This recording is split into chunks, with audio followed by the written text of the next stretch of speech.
ကနာစီတယောက်ဖြစ်ဖို့ဆိုတာလွယ်တာမဟုတ်ဘူးဒါရဲ့ကံညာဝရိယအပြင်တိတ်ကံပါရမီအထောက်အပံ့ကဘာမှဖြစ်ခွင့်ရတာမျိုး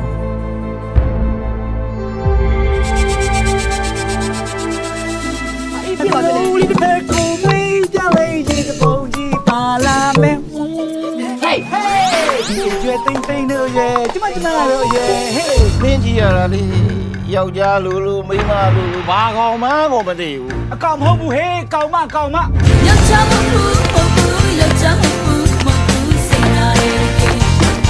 ဒီမေကိုရဲ့အသေးနှလုံးနှလုံးလေးပြီးလိုက်ရှင်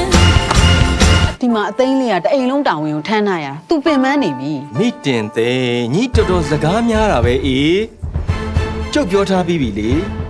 ဖြစ်ချိန်တိုင်ဖြစ်ပါတယ်လို့ ဒီဘဝရောက်တာနင်းကြတယ်ဆိုတော့လူတိုင်းရဲ့အမြင်ကနေတာလွန်နင်လုံးမဖြစ်မယ်အသိချောင်းမ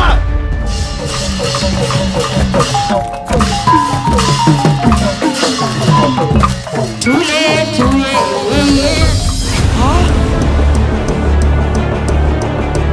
နေ့ကစားပြီးတော့ကြောက်ဦးလေးနောက်လာရတာကြီးခမောင်ကြောက်ကိုယ်တိုင်တပ်ပြဖို့ဝင်မလဲဘူး တထဲတော်သူ့ရံကိုကြောက်လို့လုံကြုံမဲ့ထင်ပြီးခေါင်းထဲမှာထဲဖွက်ထားပါတယ်ဘယ်ချိန်တော့ချောင်းနေလဲမသိဘူးဟဲ့မပတ်သက်ပြန်ဖေး နင်ပတ်စံကိုပိတ်ထားလိုက်တော့ငါနာ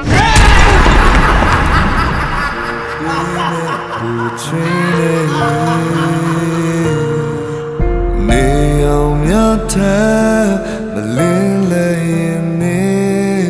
ကိုရှိတဲ့လောက်ပြန်လင်းလဲစေနာရေလုံးလုံးကကြောပြကူခံလို့ပါရမြင်လေတခြားဘဝတွေတွေ့နေစချင်ကိုခုတီမမောဘူးလေပြောတော်မိရဘူးလေပဲလေ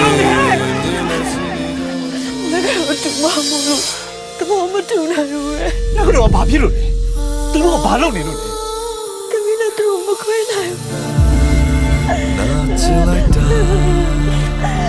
အနာမျိုး96ပါရန်သူမျိုး5ပါးမှာကင်းဝေးပြီးလောကီလောကုတ္တရာနှစ်ဖြာလုံးတွေနဲ့ကောင်းမွန်သောအကျိုးကျေးဇူးများကိုသာရရှိခံစားနိုင်သောသူတော်ကောင်းသူမြတ်လောင်တွေဖြစ်ပါစေကွယ်